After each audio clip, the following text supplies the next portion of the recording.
चलिए सीधा लिए चलते हैं। महिला सम्मेलन का आयोजन मुख्यमंत्री बोल रहे हैं। होता था, वहां हम भी आते थे। उस मुल्क के अंदर संविधान बना,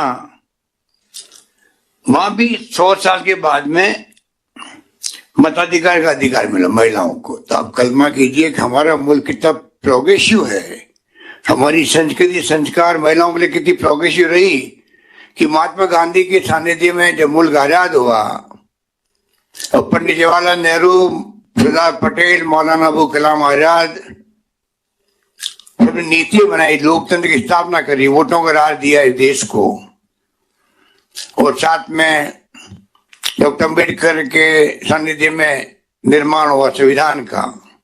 आप कल्पना कीजिए उसी दिन उसी संविधान में बराबरी का अधिकार महिलाओं को मिला है। और ये दुर्भाग्य है कि उसके बाद में भी हमारे यहाँ के जिस रूप में आगे आना चाहिए महिलाओं को, इंदिरा गांधी महिला थी, दुनिया में मान सम्मान कमाया कि एक महिला होकर के हिंदुस्तान में 17 साल तक शासन कर सकती, प्रधानमंत्री बन सकती है। राष्ट्रपति प्रतिभा सिंह जी बनी जब राजस्थान गवर्नर थी, तब वहीं से गई थी। कितनी महिलाओं को कई चांस मिले हैं हिंदुस्तान के अंदर, पर फिर भी मैं मानता हूं कि आज भी महिलाओं को सशक्तिकरण बहुत आवश्यक है। पुरुष महिलाओं में कोई भेदभाव नहीं हो, जेंडर इक्वलिटी हो, इसमें बहुत ज्यादा काम करने का आवश्यकता है, बहुत ज्यादा काम करने का आवश्यकता है। इसलिए हमने जोर दिया है शिक्षा पर, शिक्षा पर जोर दिया कि शिक्षा किस रूप में महिलाओं में भी। जब मैं पहली बार मुख्यमंत्री बना तब तो बहुत ही हालत खराब थी, बहुत हालत खराब थी, SC/ST की महिलाओं की तो और ज्यादा हालत खराब थी। अब तो काफी हम आगे बढ़े हैं, पर और आगे बढ़ने की आवश्यकता है। इसीलिए हमने महिला कॉलेज, जिसने मांग करी मुझसे, हमने महिला कॉलेज खोली और साथ में एक घोषणा और कर दी कि अब जो है जिस कस्बे में या स्कूल के अंदर 500 लड़कियां पढ़ रही होगी स्कूल के अंदर 11th-12th में, उस स्कूल को कॉलेज बना दिया जाएगा। बहुत बड़ा निर्णय अभी हमने किया है बरेली के अंदर। कुछ अंदाज कर सकते हैं कि 500 लड़कियां, क्योंकि परिवार वाले भेजते नहीं हैं लड़कियों को बड़े जिले के अंदर, जिला मुख्यालय पर कई कारणों से, तो गांव या कस्बा भी है, 500 लड़कियां हो गई, वहां कॉलेज खुल जाएगी तो फिर गांव गांव के लोग भेजना प्रारंभ करेंगे अपनी बच्चियों को। धीरे धीरे वहां हॉस्टल बनेंगे, जब नजदीक गांव में जाएंगी। तो महिला शिक्षा पे सरकार का बहुत बड़ा जोर है। इतना बात मैं इसलिए कह रहा हूँ कि कस्तूरबा का जो आपने अभी सुना, किस प्रकार गांधी जी के साथ में उनके वार्तालाप रहे, किस प्रकार से आप अगर जीवनी पढ़ेंगे महात्मा गांधी की सत्य के प्रयोग, तो पूरा आपको दृश्य मालूम पड़ जाएगा जो भी आपने सुना है। मेरा मानना है कि हमें महिलाओं के ऊपर काम करने की बहुत बड़ी आवश्यकता है और सरकार उसमें कोई कमी नहीं रखेगी। हम सब तरह से चाहते हैं कि महिलाओं का सशक्तिकरण हो। अगर मैं ये कहूं कि मातृ मृत्यु दर और शिशु मृत्यु दर, वो तो लंबी कहानी है कि राजीव गांधी जी ने जो 73-74 अमेंडमेंट किए संविधान के अंदर, उसके बाद में महिलाओं को आज जिला प्रमुख भी, प्रधान भी, सरपंच भी, वार्ड पर बनने का अवसर मिल रहे हैं, या मेयर बन रही है, पार्षद बन रही है, तो 30-50% रिजर्वेशन हो गए हैं। वो तो आप सब जानते हैं। वही महिला सशक्तिकरण का बहुत बड़ा उदाहरण हमारे सामने है। तो महिलाओं को सब तरह प्रोत्साहन मिले, उनके साथ में बराबरी का व्यवहार हो, समाज के अंदर भी, घर के अंदर भी।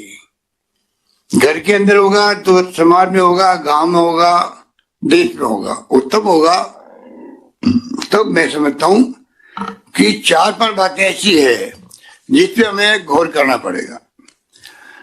एक तो जो IMR, MMR, शिशु मृत्यु दर, मातृ मृत्यु दर, सरकार पूरा प्रयत्न कर रही है, उस पर जोर देना पड़ेगा। बच्चा अगर स्वस्थ पैदा होता है, अभी मैं एक आर्टिकल पढ़ रहा था जिसमें एक बड़े लेखक ने कहा, जिस प्रदेश और देश के अंदर का मानव संसाधन स्वस्थ होगा शरीर से, वो उन्नति करेगा। उसमें सब बात आती है। अगर स्वस्थ नहीं है, बीमार है, या उसकी इम्यूनिटी ठीक नहीं है, हेल्थ अच्छी नहीं है उसमें, और जो हेल्दी लोग होते हैं जिस मुल्क में, उसमें आगे बढ़ने के लिए बहुत बड़े फर्क पड़ जाता है। तो हमारा प्रयास होना चाहिए हम किस प्रकार से IMR MMR को ठीक करें। सरकार पूरी ताकत लगा रही है, पर समाज को भी आगे आना पड़ेगा और महिलाओं में समझदारी बढ़ानी पड़ेगी। अभी ममता जी कह रही थी, सैनिटरी नैपकिन की बात कह रही थी, घरों में फ्री सैनिटरी नैपकिन, घरों में संकोच से बात होती नहीं है। टाइम बदल गया है, 21st सेंचुरी में आज हम लोग हैं। जो राजीव गांधी ने कहा था कि हमें नई सत्ता में प्रवेश करना है, दुनिया के विकसित राष्ट्रों के सामने आके बराबरी का मुकाबला करना है, और वो करना है तो आज मोबाइल फोन, इंटरनेट, कंप्यूटर का युग आ गया है। हमें सारे संकोच छोड़ करके महिलाओं के हित में क्या है, महिलाएं जननी हैं जिससे देश और दुनिया चलती है। अगर उसका खुद का स्वास्थ्य ठीक नहीं है तो उसके बच्चे कैसे पैदा होंगे। तो मातृ मृत्युदर, शिशु मृत्युदर के साथ साथ में उसकी खुद की हेल्थ अच्छी रहे। और गांव में आज क्या है, इसलिए आप जानते हो, शहरों में लड़कियों को तो फिर भी आजकल सरकारें कई जगह नैपकिन देने लग गई, लड़के समझने लग गई है। तो गांव में एक मूवमेंट खड़ा हो, और मूवमेंट मैं समझता हूं कि जो हमारे सामाजिक कार्यकर्ता NGO है, या रुमा देवी जैसी महिलाएं हैं, हर जिले में, हर ब्लॉक में रुमा देवी जैसी महिलाएं आगे आए, आंदोलन के रूप ले, सरकार उनके साथ खड़ी मिलेगी आपको, क्योंकि हमने बजट में घोषणा करी है कि फ्री सैनिटरी नैपकिन देने की। तो ये तमाम बातें जो है। फिर घूंघट की बात लें हम लोग। रुमा देवी कह रही थी कि जब आह्वान किया मैंने घूंघट का, अब बताइए जिंदगी भर आप कैद रखते हो महिला को घूंघट के अंदर, उस पर क्या बीतती है। घूंघट में महिला कैद रहे, जो पुरुष और महिलाओं में जो हम कहते हैं कि भेद नहीं होना चाहिए, इक्वलिटी होनी चाहिए, वो कैसे होगी, क्योंकि महिलाओं को घूंघट में कैद रखते हैं। जब शिक्षा की बात आती है, आगे बढ़ने की बात आती है, बराबरी के आरक्षण मिलने लग गए महिलाओं को भी, शासन करने के अंदर भी। जब शासन के लिए अमेंडमेंट हुआ था, राजीव गांधी जी ने किया था संविधान में संशोधन 73-74, तो पाकिस्तान के एक इकोनॉमिस्ट ने आर्टिकल लिखा कि बहुत बड़ा फैसला राजीव गांधी ने, हिंदुस्तान के प्रधानमंत्री ने कर दिया है।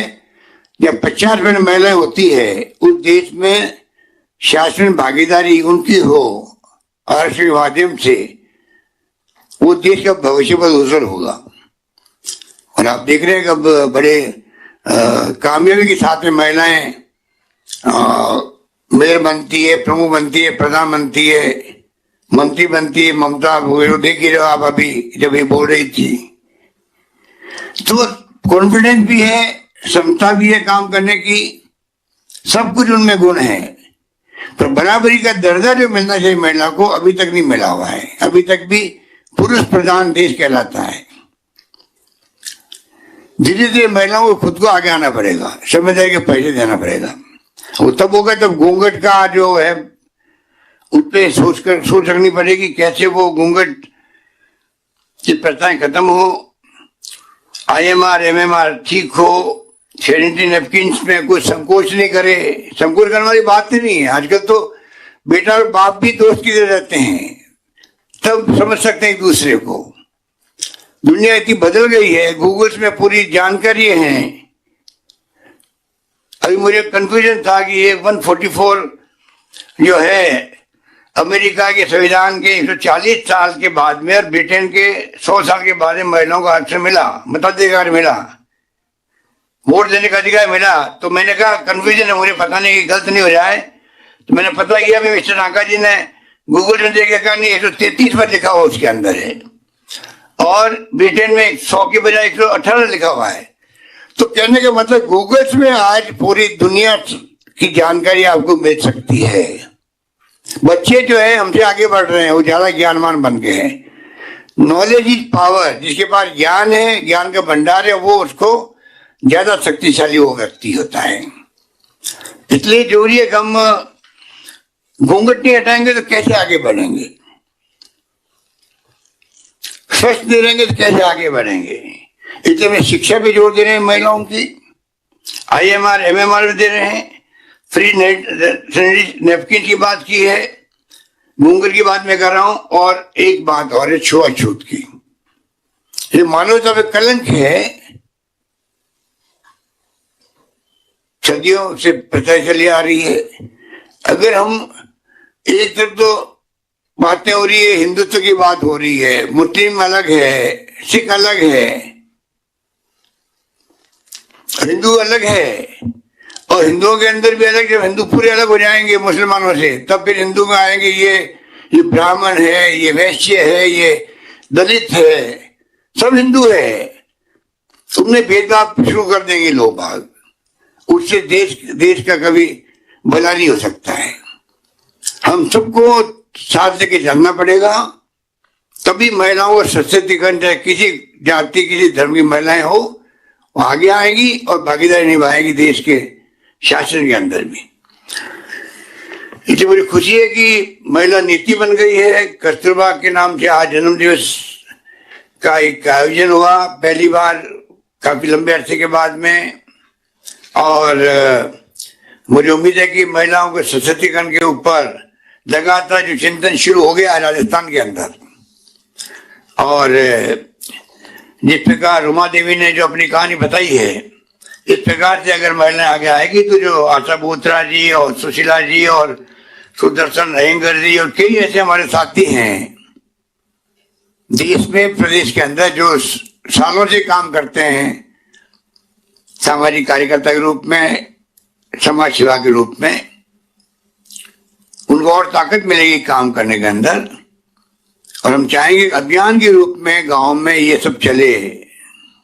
जो बातें मैंने 5 बातें आपको बताई है शिक्षा को लेकर, सभी बातें 5 पॉइंट पे हम अगर जागरूकता अभियान शुरू करेंगे गांव में, कस्बों में, शहरों में, इक्वलिटी के लिए संघर्ष करेंगे पुरुष और महिला के बीच में, मैं समझता हूं कि वो हमारा प्रदेश, वो हमारा देश आगे बढ़ेगा। यही बात कहता हूं मैं, क्योंकि कहने को तो बहुत सारी बातें हैं। गांधी जी के बारे में तो हमारे बहुत ही एक्सपर्ट के रूप में आशा बोत्रा जी ने, सुदर्शन अयंगर जी ने आपको कुछ बातें बताई। उनके पास तो खजाना है, भरा हुआ खजाना है। चाहे दिन भर की संगोष्ठी हो, तब भी आप सुनते रहो। ऐसे बहुत हमारे साथी हैं। हम चाहेंगे कि गांधी जी 150 वर्ष चल रहा, अभी खत्म तो 2 साल पहले हो गया था, पर हमने इसको आगे बढ़ाया क्योंकि कार्यक्रम ढंग से हो नहीं पाए थे। फिर कोरोना आ गया, अभी 2 अक्टूबर तक कार्यक्रम चलते जाएंगे, कोई बहाने से संगोष्ठियां होगी। आप सब लोगों को मैं आग्रह करूंगा कि जब मौका लगे तो आप खुद भाग लें। आपसे आग्रह करूंगा कि आप अपने जिले के अंदर, आप अपने कॉलेज में, स्कूल में, जहाँ आपकी संस्था है, कोई तरीके से आप अपनी संगोष्ठी, सिंपोजियम, कुछ काम ऐसे करें जिससे कि समाज में नई पीढ़ी और जुड़े, और नई पीढ़ी को देश का इतिहास, जो महान इतिहास है सेक्रीफाइस का, कुछ अवगत हो। महिलाओं को सशक्तिकरण की बात में समझ में आए कि ये क्यों कहा जा रहा है। तो तमाम मैं समझता हूं कि गांधी जी का अपना एक जीवन था, एक संदेश देने वाला था, तो उसी रूप में हम आगे बढ़े। और मुझे उम्मीद है कि जो सुन रहे हैं आज इस विषय को पूरे प्रदेश के अंदर, उन सबको मेरी शुभकामनाएं। और एक अभी आपके इस विषय के बाद में 1 बजे शुरू होगा सरपंच पंच तक का प्रोग्राम, जो कोरोना को लेकर है और चिरंजीव योजना को लेकर हैं, जो मैं आपको 2 मिनट में कहना चाहूंगा अंत में, कि मुख्यमंत्री चिरंजीव योजना, जिसमें बीमा 5 लाख रुपए तक की इलाज का फ्री इलाज होगा पूरे प्रदेशवासियों का। पहले छोटे रूप में था, हमारा भारत सरकार का या स्टेट गवर्नमेंट का, उसको हमने अलग कर दिया है। उसमें अधिकांश जनता आ नहीं रही थी। अब अपने पूरे प्रदेशवासियों का करीब 3,000 करोड़ से ज्यादा, 3,500-4 हजार करोड़ रुपए खर्च करेंगे हम लोग और सबका बीमा कर रहे हैं। 1 अप्रैल से रजिस्ट्रेशन शुरू है और 1 मई मजदूर दिवस से वो लागू हो जाएगा राजस्थान के अंदर। आपसे मेरी अपील है कि आप कृपा करके इस अभियान को चलाएं। गांव में फॉर्म भरना जरूरी है इसके अंदर, जिससे उसको इस प्रकार बीमा की रसीद मिल जाएगी, बीमे का रजिस्ट्रेशन हो जाएगा, बल्कि कहना चाहिए बीमा हो जाएगा, उसका सर्टिफिकेट मिल जाएगा। अभी जो राजीव गांधी सेवा केंद्र गांव में, ई मित्र है, शहरों में भी सब जगह अभियान चल रहा है। इसको आप अपने खुद के घर पे भी कंप्यूटर से भी या उसको मोबाइल फोन से भी कर सकते हैं रजिस्टर। और आपको अपने विज्ञापन देखा होगा, 5-6 दिन पहले आया था, उसमें सब बातें लिखी गई है किस प्रकार से हम आगे बढ़ना है। पर बहुत बड़ी योजना लेके आए हम लोग पूरे देश के अंदर। मेरे ख्याल से राजस्थान एकमात्र राज्य है जहां पर पूरे प्रदेश वासियों का, सबका, अमीर का, गरीब का बीमा हो रहा है। अगर पैसे वाला है तो 850 रुपये देने खाली उसको, बाकी लोगों का फ्री बीमा है। तो कृपा करके उसमें आप अपनी फॉर्मेलिटी पूरी कर दें। अगर फॉर्मेलिटी नहीं करी और 1 मई के बाद में बीमार पड़ गए और 1 लाख का बिल आ गया, 2 लाख के बिल आ गए, तो फिर टेक्निकली इंश्योरेंस कंपनी आपको पैसा नहीं देगी। इसलिए जरूरी है कि हम सब लोग उससे जुड़ें और प्रक्रिया को पूरी करें। नंबर 2, कोरोना जो आया है, दूसरी लहर आई है, पहली लहर से ज्यादा बड़ी खतरनाक आ गई है। इसमें मृत्यु दर भी डबल हो गई है। लोग समझ नहीं रहे, अभी तक मास्क लगाना छोड़ दिया है। आप बैठे हुए कई लोग तो मास्क लगाए बैठे, अच्छा लग रहा मुझे, परंतु मास्क लगाना, सोशल डिस्टेंसिंग, हाथ धोना, अगर किसी को लग गई है वैक्सीन तब भी लगाना जरूरी है मास्क। वैक्सीन लगने के बाद में भी कोरोना के संक्रमित हो रहे हैं। बहुत खतरनाक मामला है। आप समझ रहे हो मेरी बात को कि इसकी जो स्पीड है बढ़ने की वो डबल हो गई है। ये नए तरह का कोरोना आ गया है एक प्रकार से। जैसे इंग्लैंड में आ गया था, जर्मनी में, ब्राजील में, साउथ अफ्रीका में, कई तरह के इसमें चेंजेस हो रहे हैं। उसी प्रकार से हमारे यहाँ पे राजस्थान में भी संख्या बढ़ गई है। पिछली बार साल भर में सितंबर अक्टूबर में संख्या आई थी, वो संख्या अप्रैल में 1 अप्रैल 10 अप्रैल के बीच में आ गई है। एक दिन प्रतिदिन के मैं कह रहा हूं, पर डे जो फिगर है कोरोना के संक्रमित होने के पर डे के, वो जो सितंबर अक्टूबर में आए थे उससे डबल आ गए। अभी 1 अप्रैल से 10 अप्रैल के बीच में ही पर डे आने लग गए हैं।